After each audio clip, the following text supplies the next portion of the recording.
helper here today. Come and help her. What are you doing? What are you doing? Should we get doing? Here's the wing. I'm just gluing on all these little things that I routed out around here. You can see clamps and clamps. Now what I've got to do is get a piece of wood to go right here, and that'll be the aileron horn that I have to mount there. Back at the aileron, I added, I can't even remember what the number for that little bracket is. That is a DHS8A. Now the bolts that are supposed to go through there are AN3 10As, but I don't know if I can focus on there. As you see, they do not protrude long enough. I've got 11s, and I'm going to use an 11 on there to get enough threads, or any threads, out. That is just about flush, and that is probably not enough. I'm going to put some longer ones in there to make sure that they come out. Now, if you can see there, it is hitting the flap there as well, along with the one on this side is hitting the flap, or the aileron, sorry. So that's stopping that downward motion. According to my calculations, that is just 15 degrees of downward deviation, flex. On the upside, there's plenty. But it's that downward one that I was wondering about before. And I am thinking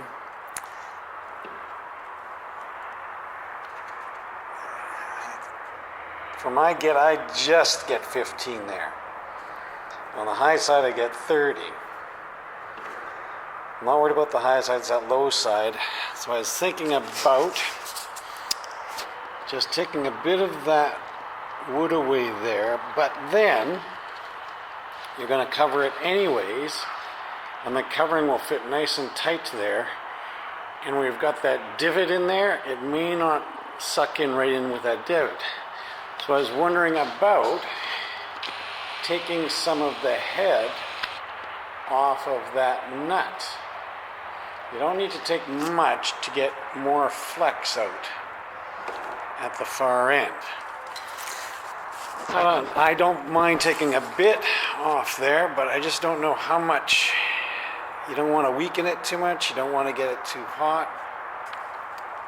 But taking a little bit off there is probably not going to do much harm, so that will just swing down a little bit more.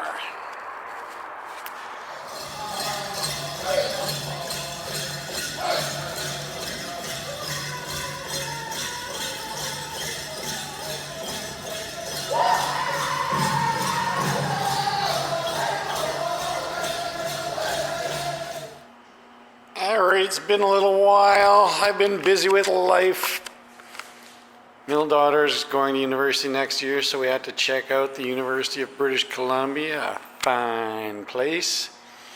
So where am I at? I've mixed a little micro beads and smoothed out my joints here, micro beads into the epoxy, and smoothed out my joints here. So that worked out well. I also used it, what I did, this is my wing, my Horner wingtip. The pivot for the aileron, so that's the bracket that holds the little bearing for the aileron. I inset this into my wingtip. If you see here, it's, I don't know if that's focusing or if that's my eyes, but I cut out a bit of the wingtip and inset that right in there to pull the aileron this way a bit. That's one thing I did there. I've got the little brackets on underneath here. That's for a jury strut, I believe. Another pivot. I've got this bracket on there. That's for the strut. What else have we got done on that wing? We've got the actual mount on there. That's ready to go.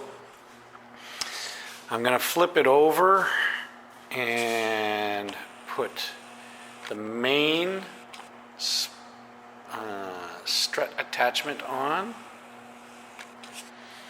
And I've just got on the bottom, I have to put in the filler strip like we did here on the bottom. And that's complete. On the aileron,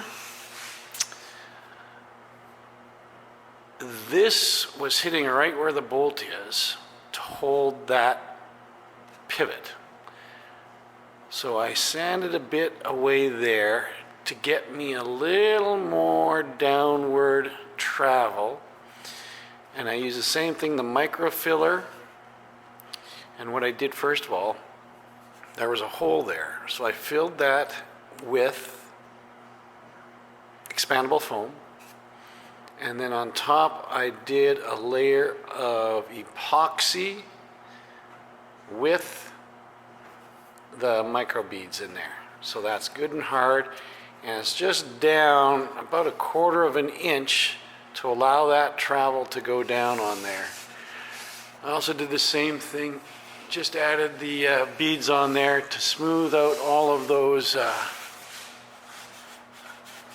connections there between the leading edge wrapped around and the spar there. So if you can see that there. I've got the pivot rod on there. I just have to drill a hole where that's going to be necessary.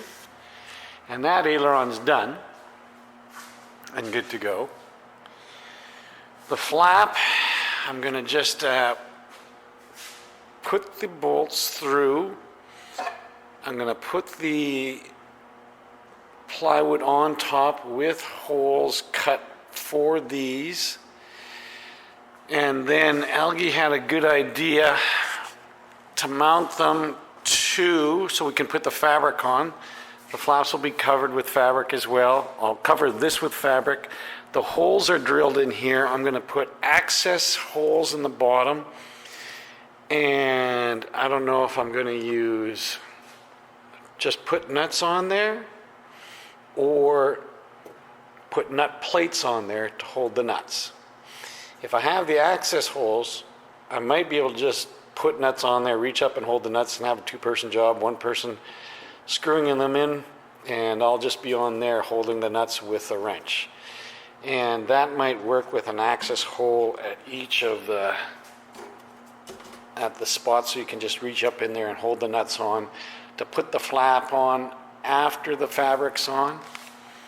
So that might be the way to go there.